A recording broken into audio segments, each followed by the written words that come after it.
Hello, everybody. I am finishing up here getting some paints on my palette.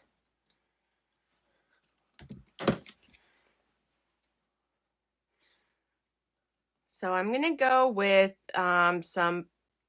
some purples today. I'm thinking I'm going to start with purples. I'm considering maybe adding in some chartreuse lime green towards the end for a nice contrast. We're going to have to just see where this goes. So true purple is not a color I typically use. I usually go more towards this more raspberry color. And so we're just going to have to see where this takes us. So I know I don't want in the end to have just true purple because I don't think I'll use it a lot in my work. But I want to play around with different variations and just to see where it takes me. So when you play with colors, you definitely don't need this many paints out. Whoops, I did not shake that. You definitely don't need this many colors out. But what I've been doing is I've just been going to my paint stash and pulling out all of the colors that kind of go in the color scheme I've chosen to work with. And there's really no right or wrong to doing it this way. I like a lot of options, and for me, I've just been trying to then just mix them all together and see how that works. I think I am gonna put a little bit into these, the Nickel Azel Gold color. I think it would go nicely. And I have kind of this wine color too, so we'll see. And I think I'm not gonna add onto my palette yet the greens that I might add. So looking at the color wheel, I am thinking these tones is kind of what I'm going for. And then the complementary color over here would be green. So at the end, I think it would be a nice pop. I plan to save this video and post it on, well, it will be posted on my Instagram, but also on YouTube. If you can't stay and watch the whole thing, you'll be able to look for it probably tomorrow on YouTube is when I'll get that posted. Sometimes it takes a little while to save the video and stuff like that. So, and that way on YouTube, it's kind of nice because you can watch it at faster speed if you want. I don't know if you guys do that, but I do that a lot of times when I watch stuff. So I'm starting, I just grabbed a pile of papers here and I'm going to start. So I don't have too much of a game plan going into it except for the colorway that I picked.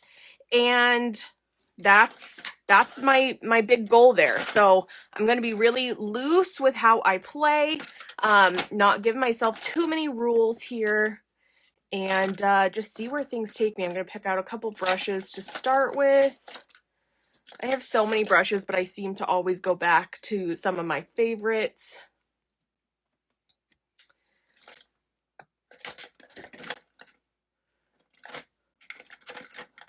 I've been using these silicone brushes a little bit too in my artwork, which has been kind of fun. All right, so we're just going to jump in and see where this color scheme takes us.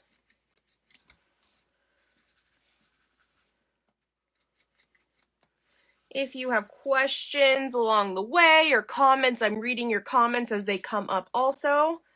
So I'd love to have a chat and see how you guys are doing today.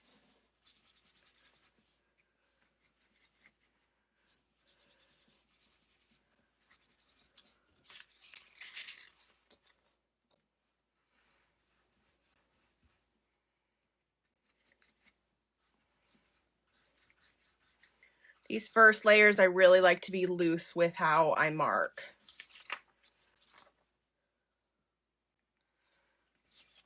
No real game plan at this point besides to start getting some color onto my pages. And I'm working in a pretty quick motion. I'm stacking my papers on top of each other. If I were to leave them for too long, they would start sticking. But since I'm working in a relatively quick way, I'm not too worried about it.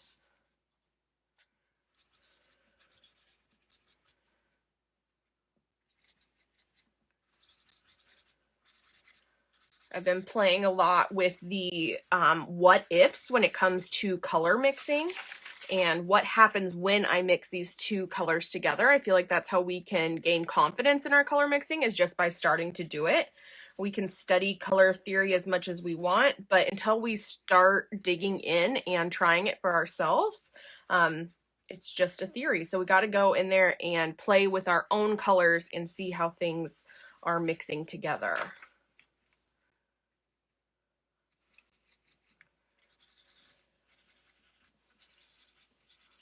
I'm trying to think about getting a variety of lights and darks as I go along.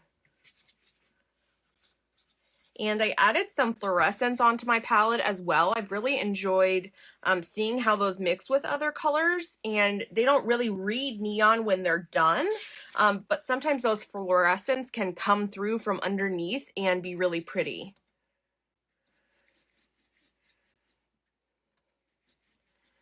I also have this salmon-y color on my palette up here. I'm not sure if you guys can see that. I've had a hard time using the color. I love it when it's in the bottle, but whenever I go to use it, I have a hard time. So I'm trying to play around with mixing it with other colors that I normally don't mix it with, and to see how that will work.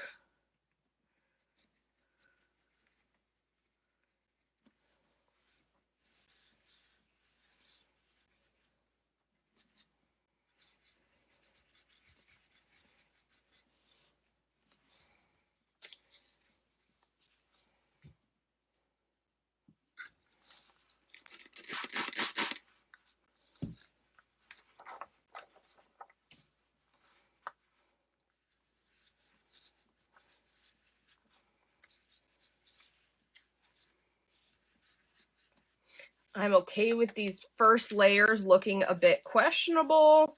We're not going for perfection or anything in these first stages. It's mainly, first I use it kind of as a warm-up to get loosened up and to start being more free with my movements, how I hold my brush, all of those good things. And then as we work forward, we can start being a little bit more conscious of the composition and things like that. I also keep in mind that I am using these papers in a variety of ways. They're not always going to stay as one whole sheet. Most of the time they'll be ripped down for something else. So that could be collage, that could be inside of an art journal. It could go into a larger piece.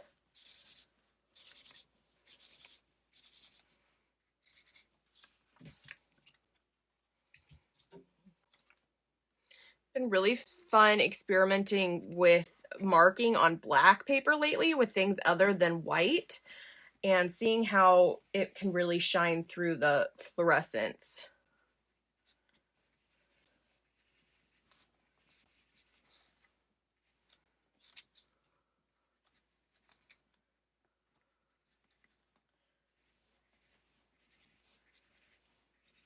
Sometimes even these darker colors, when they go on black, then if there is just a little bit of a neon mixed in with it, it makes it shine through a little bit better.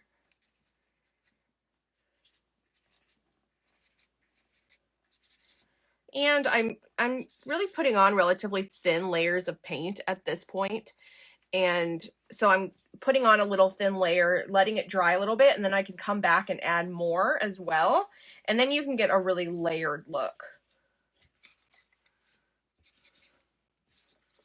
So I'll be coming back through for all of these papers. This is just the first initial steps.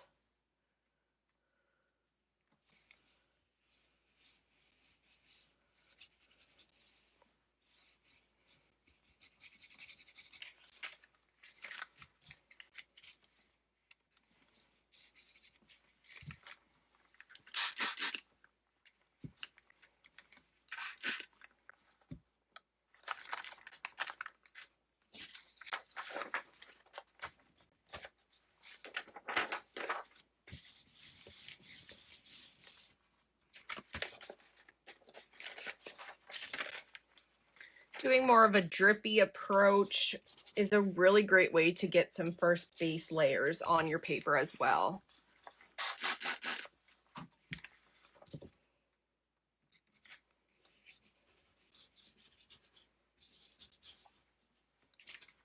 I've determined that I really need to get some more red paints in my stash. I only have one red paint, and so it's not a color that I grab very often because I don't have a variety.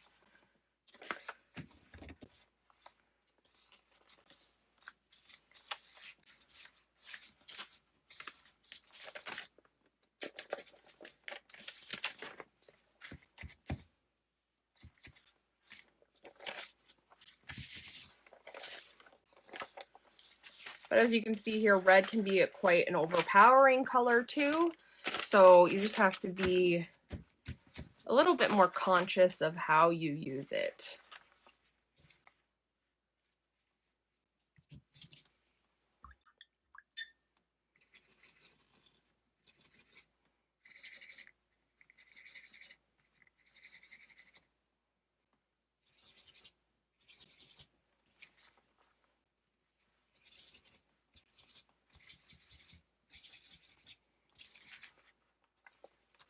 And the more you use water, the more you do have to let things dry in between layers. But that's why I like to work on several papers at once. That way I don't have to sit and wait for things to dry or necessarily hit things with the heat gun. I can just keep shuffling between the papers and continue to add layers.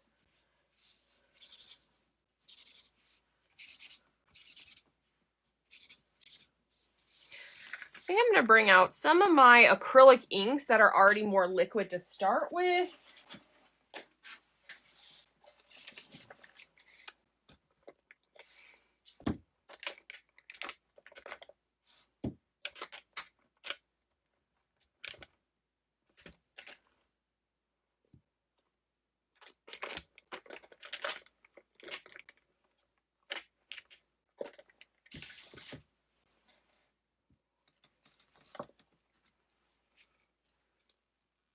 Sometimes when I just use the painting, it looks like everything is just more mark making, and I want to get some of the background layers that can be a little bit more translucent too. If you've not worked with acrylic inks before, a little bit goes a long way, especially if you do it like I do, where you start adding water and stuff like that. I just like the unpredictability of taking it and dipping it in the papers, from one paper to another.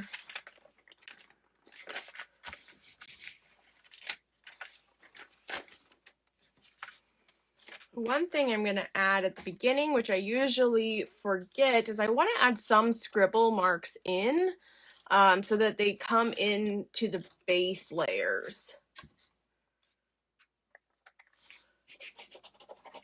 I like to add scribbles more towards the end as well, but sometimes it won't mark over the other papers as well, especially if they're still a bit wet. And if you're impatient like me and you don't want to wait until they're all dry.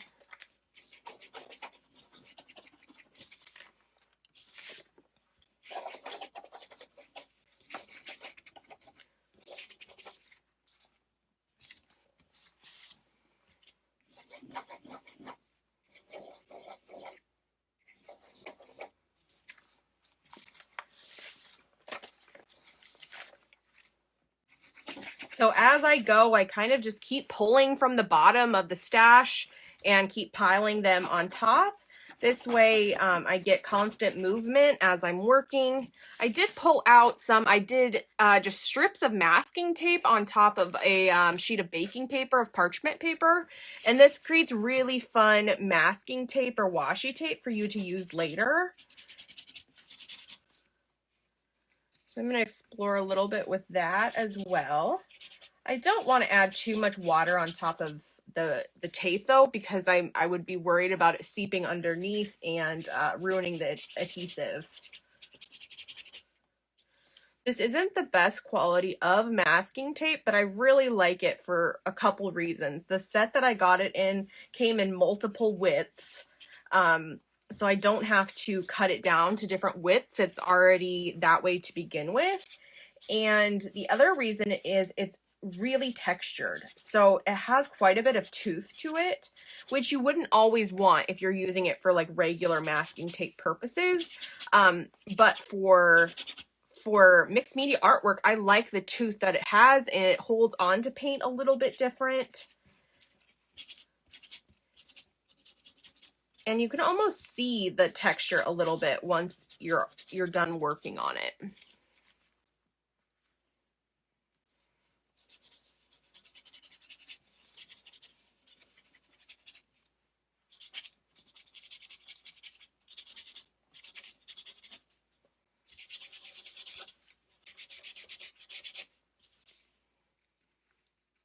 I've been enjoying coming live with you guys and just having these kind of informal play sessions. If there's anything that you're wanting to see that you've seen of mine, and you'd like me to do it in a live, leave it in the comments here, and I'll make a list and be able to consider those things for the future.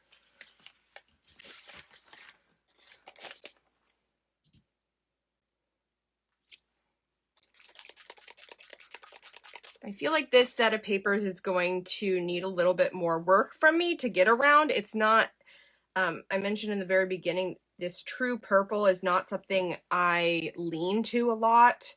It's not a color I typically just reach for in my artwork, but I'm trying to challenge myself and find ways that I can use it that do feel authentic to me.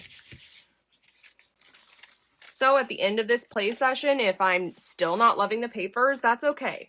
Not every time that you sit down at your art table are you going to love what you do. I feel like that's a common misconception of what we see on Instagram. A lot of people only post the good things, and I feel like that's just natural. We edit out the things that aren't as good in our minds, if that makes sense. So I kind of like these live sessions where it's a little bit of a gamble if we're going to get good results at the end. But I think it can show then how you can work through your process if you get to a point where you're kind of stuck.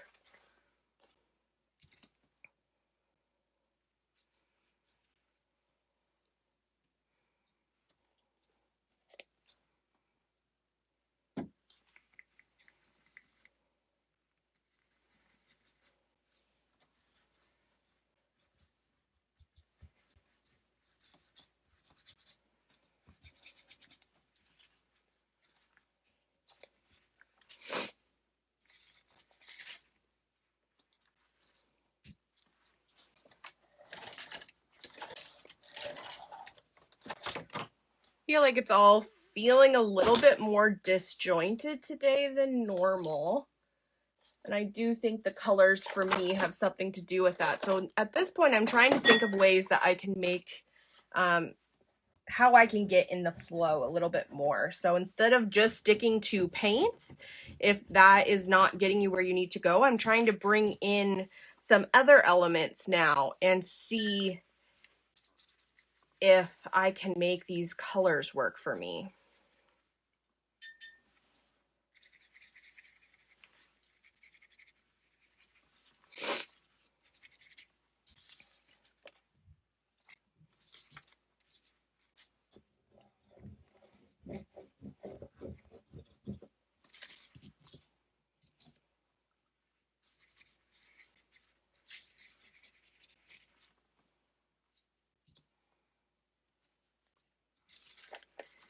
Maybe I'll bring in some stenciling at this point.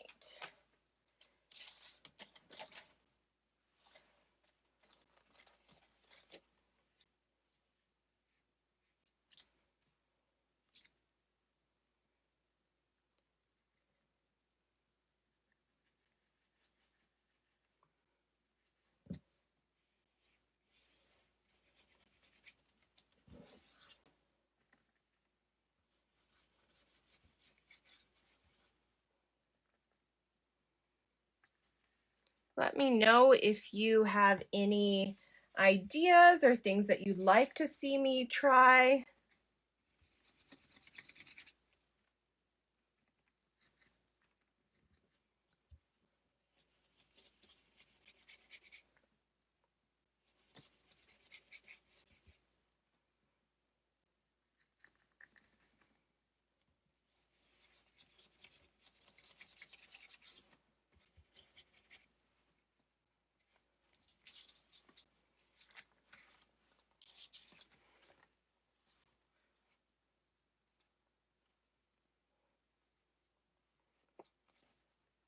I don't know why sometimes I have a aversion to that true purple, but trying to figure out ways to get it to work for me. Are you guys purple fans?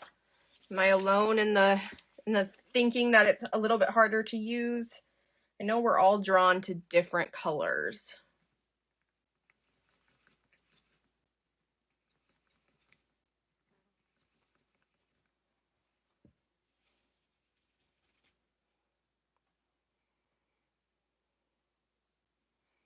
Have you done the jelly print with a magazine image? No, I actually have not done that at all, but I know a lot of people are doing that, and then the image transfers and stuff like that. Purple is your favorite color. So yeah, you probably don't have issues like I am using it then. I'm using just my paintbrush with my stencils, which is giving me more of a less precise use of them, but I actually kind of like that. It makes things feel a little bit more organic. Most of the time when I use a stencil, I will use like a little makeup sponge. But it's kind of fun to switch things around and how you can get different looks from the same stencil. And this stencil is actually a handmade one that I used using a circle punch and just with a manila folder, so a thick paper, I punched out the circles. And I made them in a couple different sizes. They've actually become one of my favorites to use.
I like to work this way where I'm doing basically one element on a bunch of different papers. It just works for me with my brain, with how I enjoy to batch create things. I can kind of do one thing on several different papers and then gives my brain time to think about what I want to do next. And you don't necessarily have to do it on every single paper that you're working on, but it creates some consistency and unison throughout all of your papers, some unity there.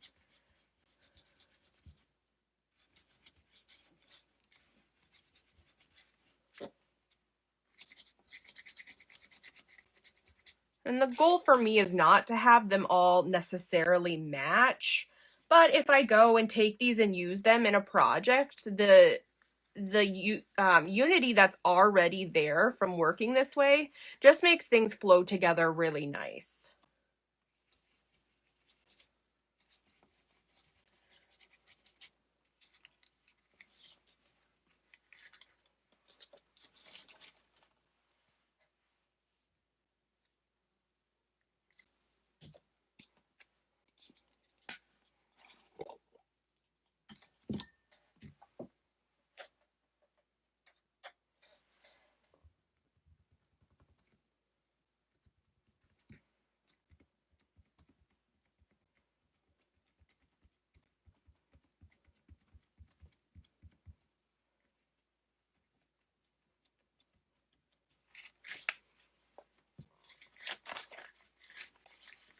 I'm really working to try to build some layers at this point.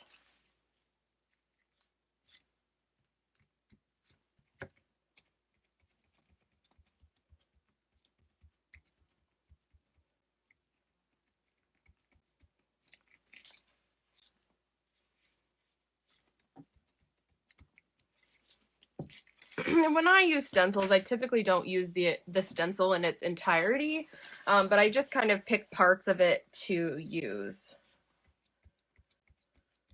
I feel like this makes things look a little bit more unexpected and more unpredictable.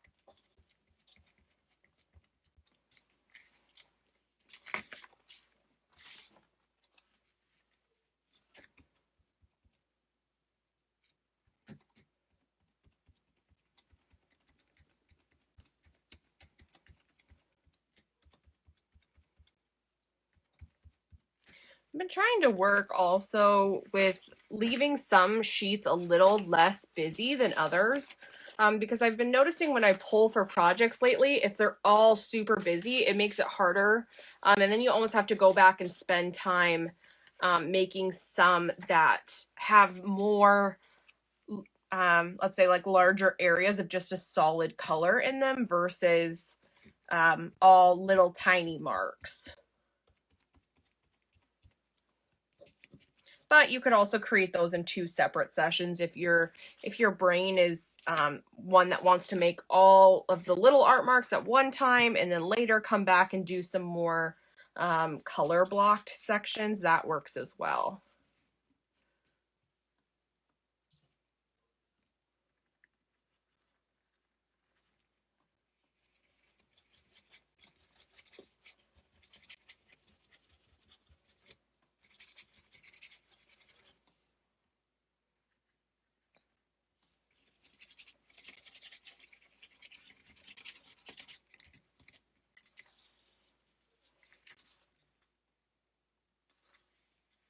This color with the salmon is the one I was talking about having trouble with before.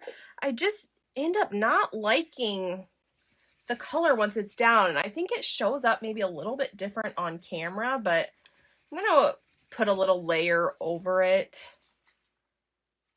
I don't know why I have so much trouble with it. I love the color in the tube.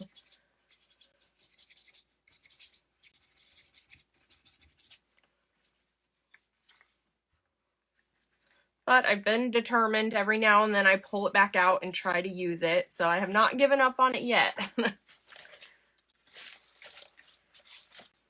All right, then I have this black piece from before, so it's mainly dry now. I'm going to add a few little marks on top and see how it looks when those really layer.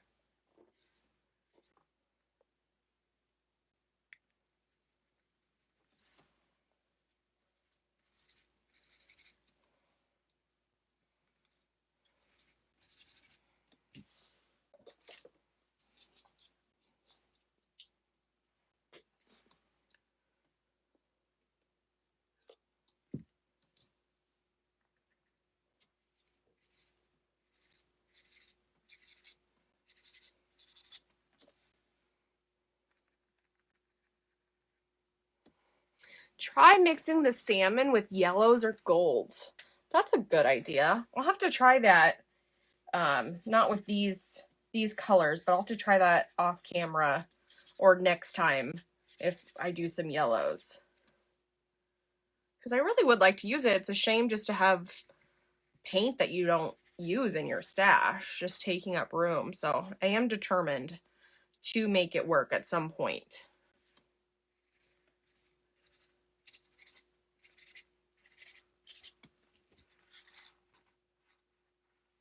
Yeah, I like the look of the red almost peeking from behind, so I may even come back after this dries and do some more on there.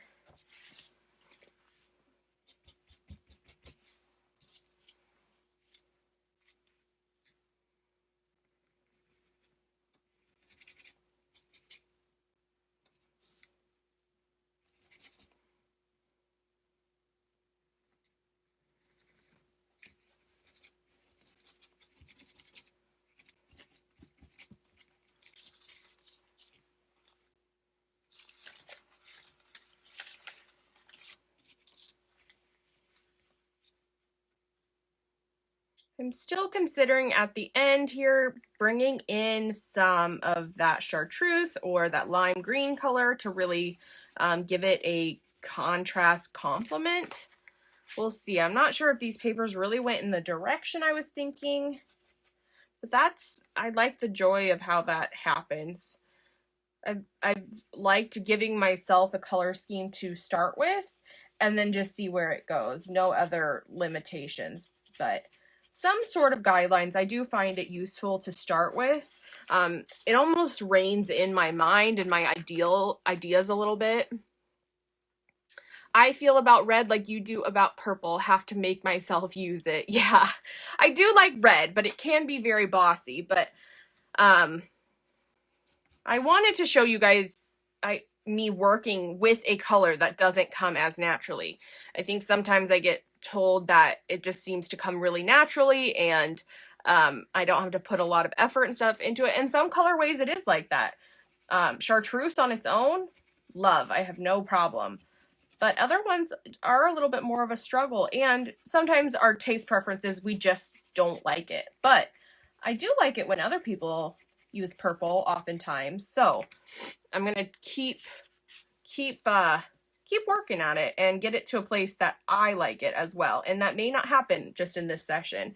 It may be something that I have to keep coming back to, and I'm good with that as well. I think we're so used to, in this day and age, the instant gratification, and I'm definitely guilty of wanting that in everything that I do. I want things to be perfect. I want things to be good right away. And oftentimes things do come naturally to me artistically, but sometimes they don't. And those are the times I really need to keep working at it and not just give up and keep trying.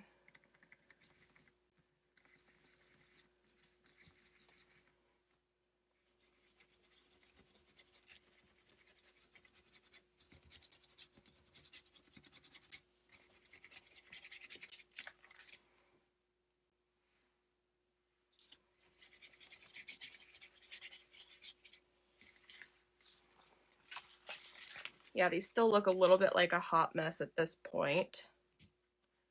Let's see what I can do to kind of rein these in a little bit.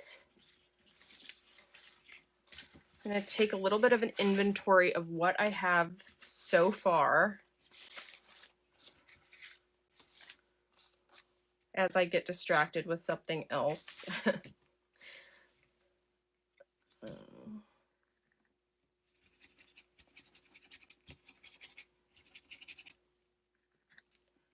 Sometimes I like to use the same shapes and repetition, just in other sizes. So I use some big circles and now I'm coming in with some small ones.